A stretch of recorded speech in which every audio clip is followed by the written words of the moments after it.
할렐루야, 아멘. 오늘 이 시간에 내가 주는 그 땅으로 가라 라는 말씀으로 제목으로 함께 말씀을 살펴보겠습니다.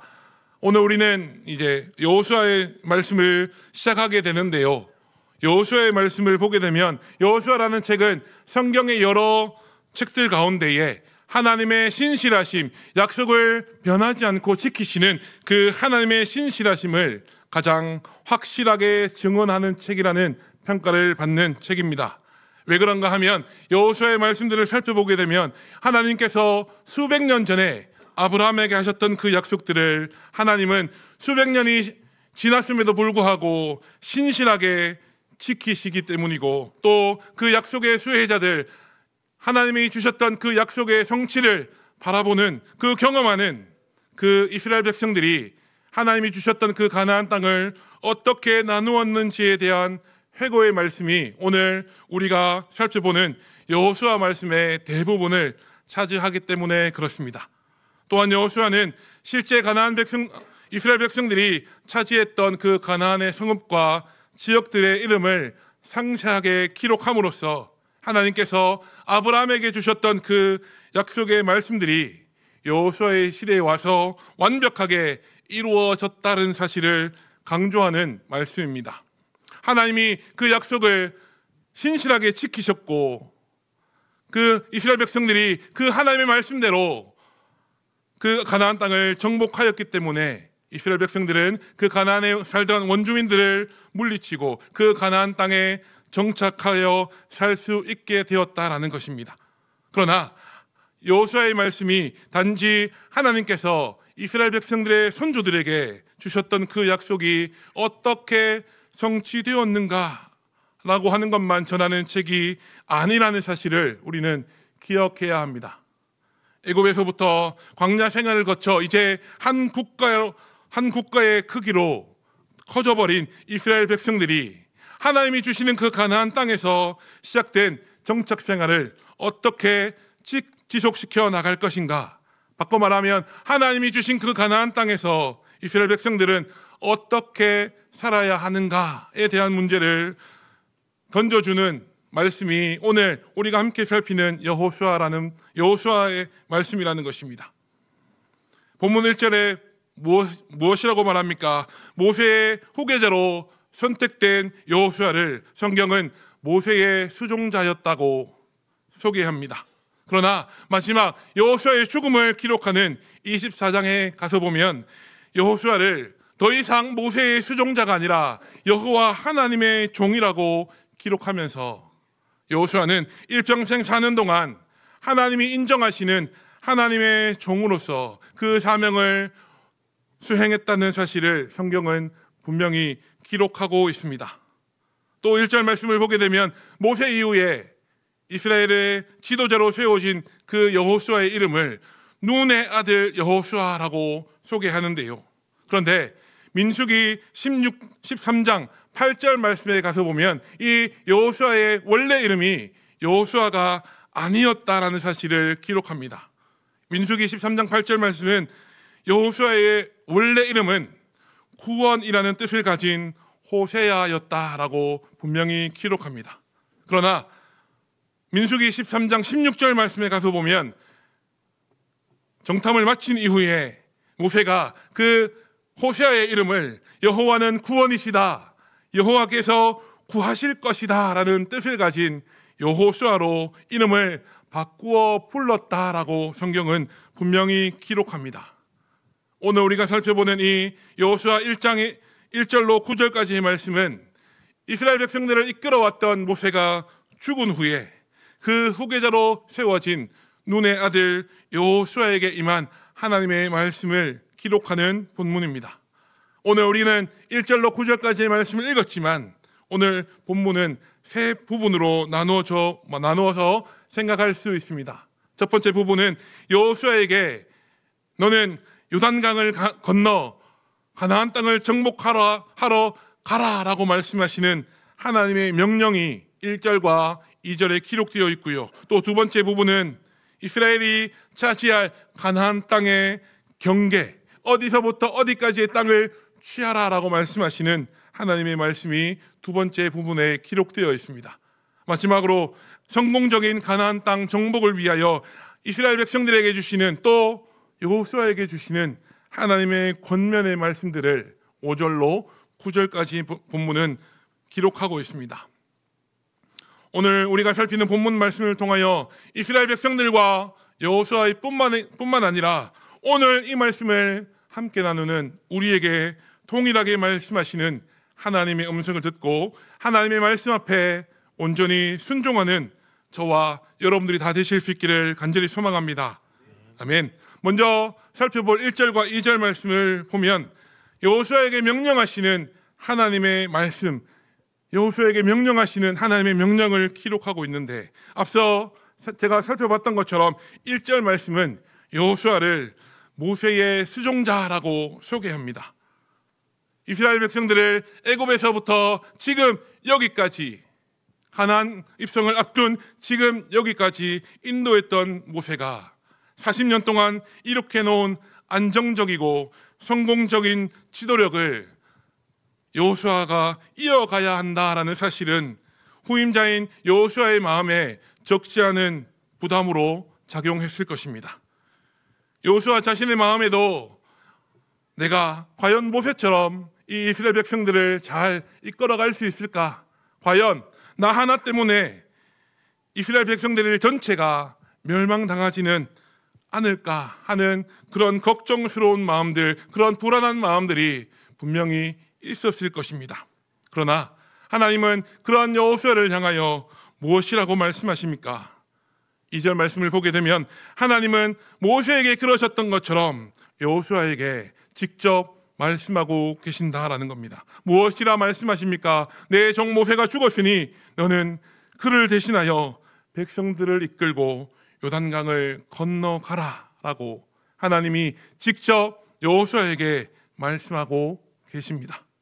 2절에 나오는 이 내 종 모세가 죽었으니 라는 이 표현이요, 평소 같으면 슬픔과 애곡을 자아내는 말, 이제 모세의 죽음을 슬퍼하며 온 백성들로 하여금 눈물을 흘리며 모세를 추억하게 하는 말이 되었겠지만, 이미 30일 동안이나 모세의 죽음을 슬퍼하였던 이스라엘 백성들에게는 이제 더 이상 모세의 죽음을 슬퍼하지 말고 이제 새롭게 세워진 지도자 여호수아를 따라 하나님의 말씀을 따라 앞으로 나아가라라는 의미를 내포하고 있는 표현이라고 할 수 있을 것입니다.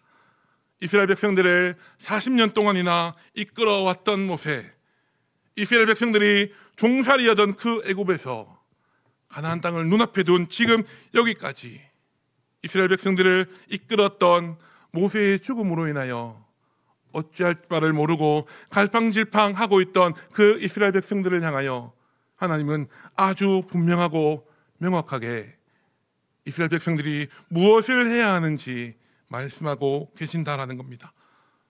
하나님은 무엇을 하라고 말씀하십니까? 오늘 말씀의 제목과 같이 이제 요단강을 건너서 내가 그들 이스라엘 백성들에게 주는 그 땅, 젖과 꿀이 흐르는 그 가나안 땅으로 가라라고 하는 명령을 내리시면서 하나님은 이스라엘 백성들에게 하나님의 말씀에 온전히 순종할 것을 요구하고 계신다는 것을 우리는 깨닫게 됩니다. 이어지는 3절로 4절 말씀을 보게 되면 하나님께서 이스라엘 백성들이 차지해야 할 땅의 경계를 알려주시는 말씀을 기록하고 있는데요, 3절 말씀을 보니까 내가 모세에게 말한 바와 같이 너희 발바닥으로 밟는 곳은 모두 다 너희에게 주었다라고 하나님은 말씀하십니다. 그뿐만이 아니라 4절 말씀에 가서 보면 구체적인 구역이 어떻게 된다고까지 하나님은 아주 디테일하게 말씀하시는데요, 남쪽으로는 네게브 광야에서부터 북쪽으로는 레바논 산지까지, 그리고 동쪽 유브라데스 강에서부터 해쪽 속의 땅을 거쳐 서쪽의 태해 곧 지중해까지 이스라엘 백성들의 영토가 될 것이다 라고 하나님은 분명히 말씀하십니다. 3절과 4절 말씀을 통하여 우리는 하나님께서 영화로운 그 헷 사람들의 나라에 버금가는 거대한 영토를 이스라엘 백성들에게 허락해 주실 계획을 이미 갖고 계셨다라는 사실을 보게 됩니다. 그런데요, 우리가 잊지 말아야 할 사실이 여기서 등장합니다. 이스라엘 백성들이 그 하나님이 주시는 그 넓고 젖과 꿀이 흐르는 그 가나안 땅을 영토로 얻기 위하여 만족시켜야 하는 단 하나의 조건이 있는데, 그 조건은 무엇입니까? 바로 이스라엘 백성들이 하나님의 말씀 앞에 온전히 순종해야 한다는 것입니다. 2절 말씀이 기록하는 하나님의 명령대로 요단강을 건너가서 하나님이 이스라엘에게 주시는 그 젖과 꿀이 흐르는 가나안 땅으로 직접 걸어 들어가는 순종을 해야만 이스라엘 백성들은 그 땅을 정복할 수 있다라는 얘기입니다. 아무리 하나님께서 그 젖과 꿀이 흐르는 가나안 땅을 이스라엘에게 주려고 예비해 두셨다 하더라도 가라 말씀하시는 그 하나님의 명령에 순종하지 아니하고 가만히 서 있기만 한다면 절대로 그 땅을 얻을 수 없다, 그 땅을 정복할 수 없다라는 사실입니다. 우리가 앞서 살펴봤던 2절 말씀에 여호수아와 이스라엘을 향한 하나님의 명령이 분명히 내려져 있기는 합니다만, 모세의 뒤를 이어 지도자가 된 여호수아의 마음속에는요, 여전히 불안한 생각이 남아 있었을 것입니다. 정말 내가 이 이스라엘 백성들을 잘 이끌어갈 수 있을까? 하나님의 명령이 주어지긴 했지만 그런 염려와 고민들이 여호수아의 마음에는 아직까지 남아 있었을 것입니다. 내가 정말 잘할 수 있을까? 라고 고민하고 걱정하는 그 여호수아의 마음을 너무나 잘 아셨던 하나님은 5절 말씀을 통하여 여호수아에게 뭐라고 말씀하십니까? 우리 5절 말씀을 함께 읽어보겠습니다. 내 평생에 시작.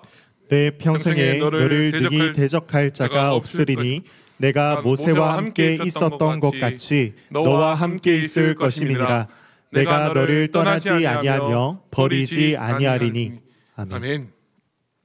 내 평생에 여호수아 내 평생에 너를 능히 대적할 자가 없을 것이다 라고 하나님은 말씀하고 계십니다. 그리고 나 여호와 하나님, 전지전능한 하나님이 모세와 함께 하였던 것처럼 내가 너와도 함께 있을 것이다 라고 하나님은 3번이나 반복해서 말씀하고 계십니다. 그 표현을 바꾸어 가면서 3번이나 하나님은 말씀하고 계시다는 겁니다. 내가 너와 함께 할 것이며 내가 너를 떠나지 아니할 것이며 내가 너를 버리지 않겠다라는 표현으로 하나님은 3번이나 여호수아에게 직접 말씀하고 계십니다. 사실 이 세상 그 어떤 사람도 하나님과 함께 하시는 그 모세의 적수가 되지 못한다라는 사실을 모세의 바로 옆에서 지켜봐 왔던 사람이 바로 여호수아였습니다. 당시 최고의 권력자였던 애굽의 바로왕 역시도 하나님이 함께 하시는 그 모세를 능히 대적할 수 없다라는 사실을 그 두 눈으로 똑똑히 보았던 사람이, 경험적으로 알고 있었던 사람이 바로 여호수아였습니다.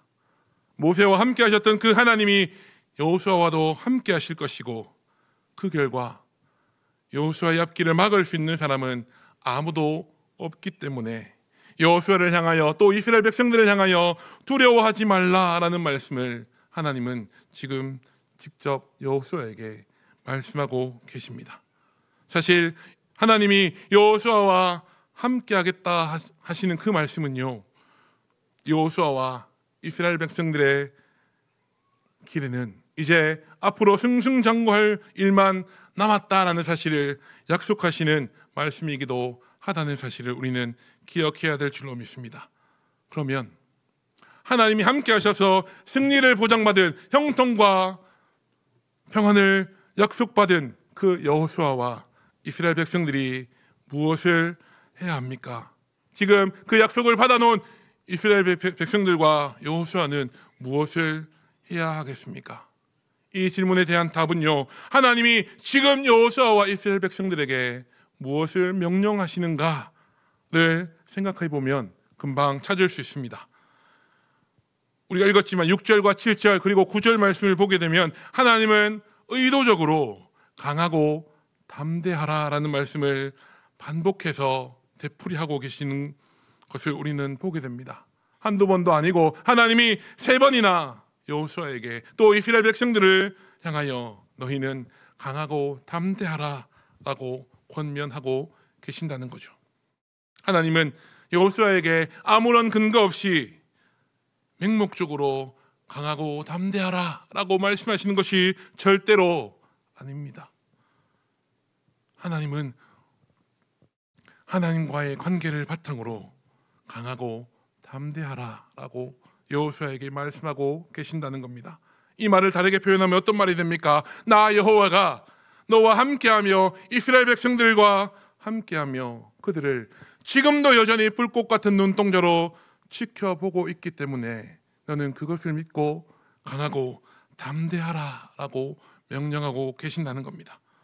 그러면 이스라엘 백성들과 여호수아는 무엇을 위하여 강하고 극히 담대해져야 한다고 하나님은 말씀하십니까? 7절 말씀은 이 질문에 대한 정답을 우리에게 제공하는데요. 7절 말씀도 다시 한번 읽어보겠습니다. 오직 시작.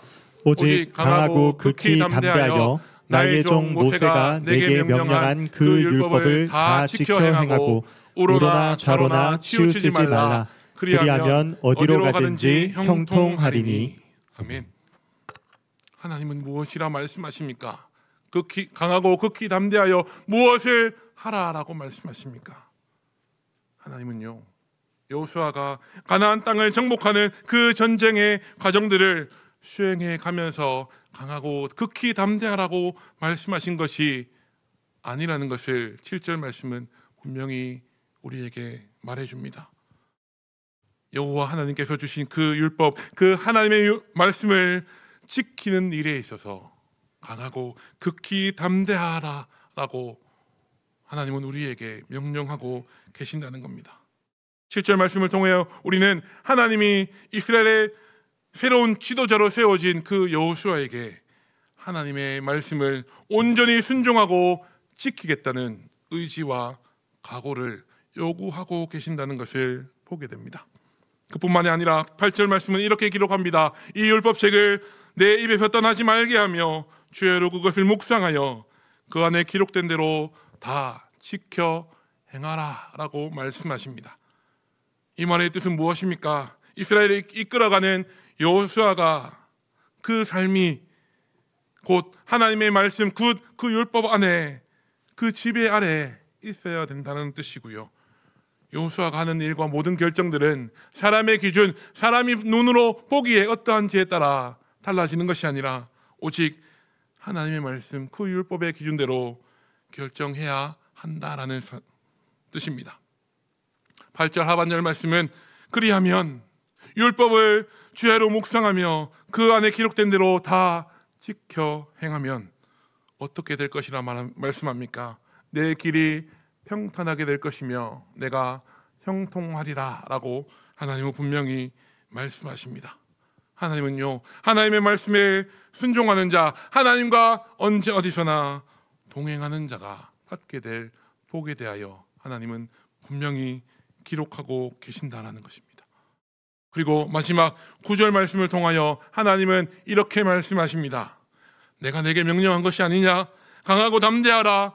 두려워하지 말며 놀라지 말라라고 하나님은 분명히 말씀하십니다.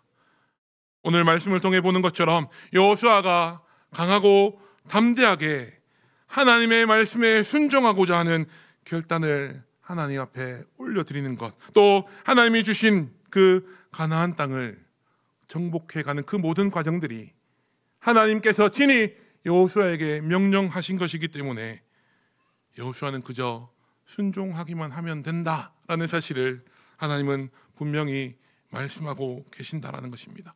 그리고 9절 마지막 말씀을 통하여 하나님은 여호수아가 두려워하지 말아도 될, 두려워하지 않아도 될 이유를 명확하게 그리고 분명하게 하나님은 말씀하십니다. 내가 어디로 가든지 내 하나님 여호와가 너와 함께 하느니라. 내가 어디로 가든지 내 하나님 여호와가 너와 함께 하느니라. 이 말씀이 우리에게 가장 큰 위로와 기쁨을 주는 말씀인 줄로 믿습니다. 우리가 함께 읽었던 그 마지막 말씀이 오늘 우리에게 말씀하시는 하나님의 음성으로 우리 마음과 귀에 들려지고 깨달아져서 우리가 이 땅을 살아가는 동안 하나님의 자녀답게 담대하게 믿음으로 날마다 하나님의 말씀에 순종하게 하는 그런 말씀이 되어줄 수 있기를 간절히 소망합니다. 사랑하는 여러분, 우리는 오늘 말씀을 통하여 그리스도인으로서 이 땅을 살아가는 우리가 하나님의 말씀에 순종하며 살아가는 것이 얼마나 중요한 것인가, 또 하나님은 하나님의 말씀에 온전히 순종하여 믿음으로 한 발짝을 내딛는 그 사람과 함께 하시는 분이시며, 하나님은 그 믿음으로 순종하여 한 발을 내딛는 그 사람의 앞길을 형통하게 하시겠다고 약속하시는 분이라는 사실을 우리는 오늘 말씀을 통하여 보고 깨닫게 됩니다. 하나님의 말씀에 순종하는 그 사람과 하나님이 함께 하시겠다고 약속하시는 그 말씀을 기억하고 날마다 하나님의 말씀 앞에 온전히 순종하며 살아가시는 저와 여러분들이 되시길 간절히 소망합니다. 하나님의 말씀에 순종하는 저와 하나님의 말씀에 순종하는 자와 함께 하시는 우리 하나님, 우리가 어디로 가든지 우리와 동행하시는 그 하나님과 동행하면서 하나님이 보장해 주시는 평탄하고 형통한 길로 걸어가실 수 있는 저와 여러분들이 다 되실 수 있기를 우리 구주 예수님의 이름으로 축복합니다. 아멘. 함께 기도하겠습니다.